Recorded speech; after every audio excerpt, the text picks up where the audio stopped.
My dear students, this is Classical Maths Chapter 2, Exercise 2.8 question number 6 பார்க்க போகிறோம். If omega is not equal to 1, is a cube root of unity அப்படின்னு சொல்லிட்டாங்க. அப்போ cube root of unityனா நம்ம ரெண்டு விஷயம் இங்கே எழுதிக்கணும். அதாவது 1 plus omega square equal to 0 and omega cube equal to 1. So இந்த ரெண்டு விஷயம் ஸ்டார்டிங்கில் இங்கே எழுதிக்கணும். ஓகேவா? cube root of unityன்னு சொல்லியிருக்காங்க இல்லையா? cube root of unity. இதுக்கு அர்த்தம் என்ன? 1க்கு cube root எடுக்க போகிறோம். அப்படின்னா 1 power 1/3. இதையே நம்ம இப்படி எழுதலாம். ஓகேவா? ஸோ 1 power 1/3க்கு 3 வேல்யூஸ் இங்கே பாருங்கள். 1ன்னு ஒரு ஆன்சர், ஒமேகான்னு ஒரு ஆன்சர், ஒமேகா ஸ்கொயர்னு ஒரு ஆன்சர். ஓகேவா?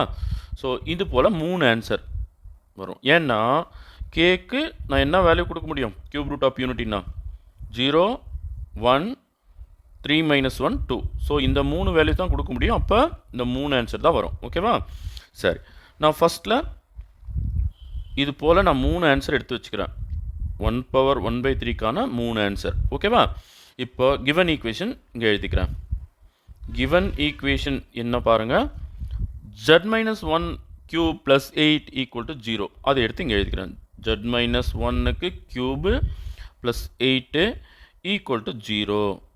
சரி, இந்த 8 அந்த சைடில் கொண்டு போயிட்டா z minus 1 cube equal to -8.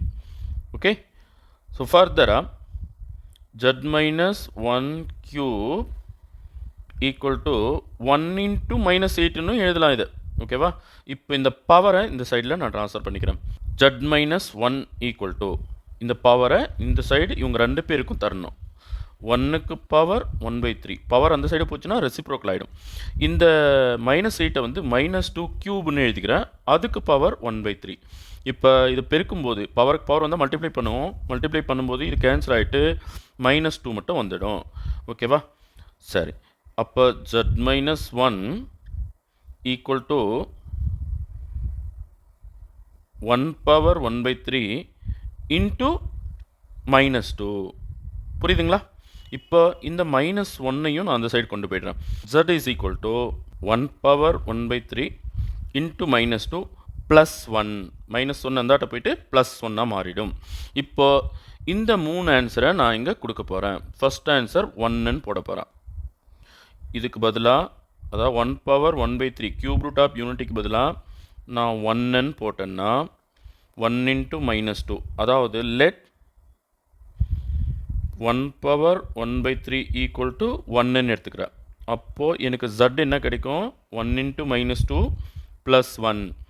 அப்போ இது வந்து -2, இங்கே ஒரு +1, அப்போ -1ன்னு ஒரு ஆன்சர் கிடைக்குது. ஓகேவா? தென் லெட் 1 power 1/3க்கு இந்த இடத்துல நான் ஒமேகான்னு கொடுத்துக்கிறேன். ஏன்னா 3 ஆன்சர் வச்சுருக்கேன்ல, நான் ஒமேகான்னு கொடுக்குறேன். அப்போது z ஈக்குவல் டு இதுக்கு பதிலாக நான் என்ன போட போகிறேன்? ஒமேகா போட போகிறேன். இன்ட்டு -2 + 1. 1 power 1/3 மட்டும் நான் மாற்றிட்டே வரேன். கியூப் ரூட் ஆஃப் யூனிட்டிக்கு மட்டும் இங்கே 1 கொடுத்தேன், இங்கே ஒமேகா கொடுக்குறேன். அப்போ என்ன ஆகும்? -2 ஒமேகா + 1. இது ரெண்டாவது ஆன்சர்.